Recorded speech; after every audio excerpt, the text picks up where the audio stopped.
On Vitas, is back with another deck here. Today we're looking at the latest Ace Fulton's deck from Fulton's Playing Card. This is the Ace Fulton's New Orleans, or Narlands, as some of you Americans like to say.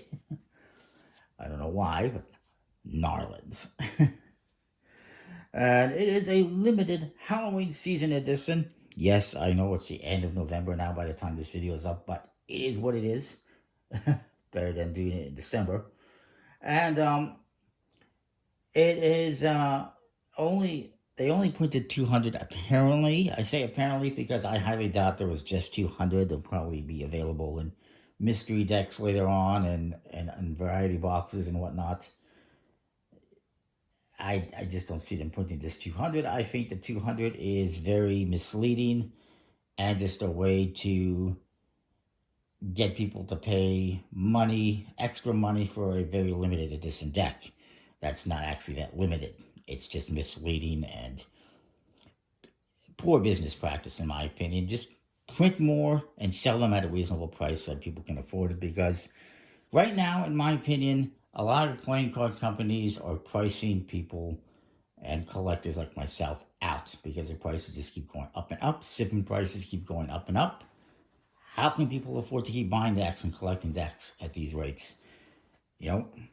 And then when you do so-called limited editions like this and private reserves like Dan and Dave, a private reserve of 2,500 decks, no less, and you're charging, all this money for them, how can people afford to continue buying them? Do the math, Anyway, this is a limited edition colorway. For the record, I'm probably getting close to reaching my max when it comes to Fulton's playing cards and other companies, because it just feels like more and more the same all the time. This is a limited Halloween season edition. It's kind of based on a Café du Monde from New Orleans. The World Cafe, interesting. It's got this orange and black colorway with embossing on the tuck case. It says Ace Fulton's New Orleans, and that looks like a church or something, or a funeral home, because they're obsessed with funeral homes for some reason. And the tuck case has some embossing on the writing, and it also has this cool texture to it. It says, it's just got an address on the one side, Ace Fulton's on the other side with the fleur-de-lis, Ace Fulton's on top with these Halloween type stripes, and at the bottom, it says upside down apparently, rendezvous at Ace Fulton's. Basically, the story goes that Ace Fulton's opened up a casino in New Orleans, and that's why we got this deck. In the back, it says the same thing. There's an address, so I wonder if that's an actual address. And, yeah, you get those stripes that just go straight out the top, on the flap as well. Fleur-de-lis is on the flaps here instead of a 3-7. That's different. You get a little ad card that says House Rules. It says, pass a good time. Tomorrow is not guaranteed. Act accordingly. No voodoo indoors unless the queen returns. Wait, what queen are we talking about here? And the only vampires here are elected. Always hold the door. Always. And ladies first. Yeah, you go first, woman. Well, we'll wait for you. That's just kind of funny. And the back design, this is not the actual back design of the card, sadly. This is the classic Ace Fulton's design. And then you get this card. It's kind of like a blank gaff card. Double backer. I'll show you what I mean by that in a minute. But Jokers have these, well, a skeleton doing magic for another skeleton, apparently. It says Joker in the one corner. Kind of weird that's in the right-hand side, not the left-hand side. As for the backs, I should show you, that's what the backs look like. It's a different design, so I'll give them that. It's not just this again, which I wouldn't hate if it was that. It's an interesting color, but it's different.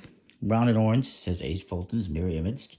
And that's where this comes in. It's kind of like a gaff of some sort that you could use if you wanted.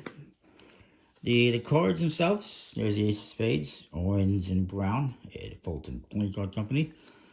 The pips, you got those weird Fulton pips that have like a pip within a pip.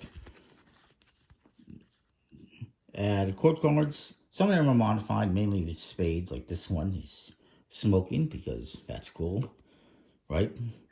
The queen here has a 2 of spades reveal, or 2.5, more like a 1.5 spades.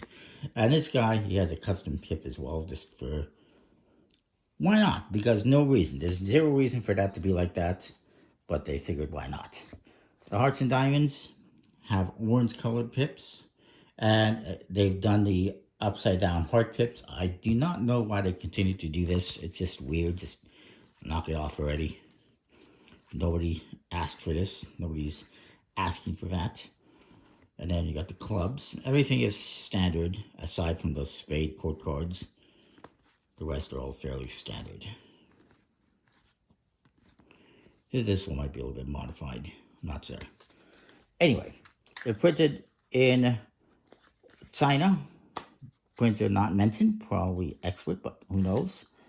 On a courtesy stock and a limited finish. The nice tuck case, designed by Dan Phillips and Brad Fulton, of course. And only 200 printed again, supposedly. I highly doubt it was just 200. Interestingly enough, I will say with this one and their Fulton's funeral deck, despite the fact that there was only supposedly 200 printed, they actually did not sell out immediately. And who knows if they're still available at this point. Probably not, but you'd think that they would have sold out like that. No.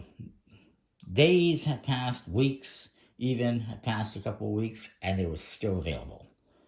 Weird, huh? That they're still available and there's only 200. That sounds kind of fishy itself, because you'd think that they would sell out very quickly, but they haven't.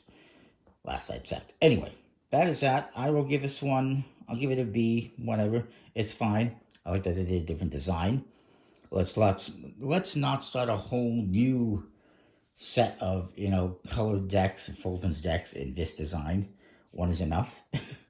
And we'll see you next time for more. Thanks for watching. Comment, like, subscribe.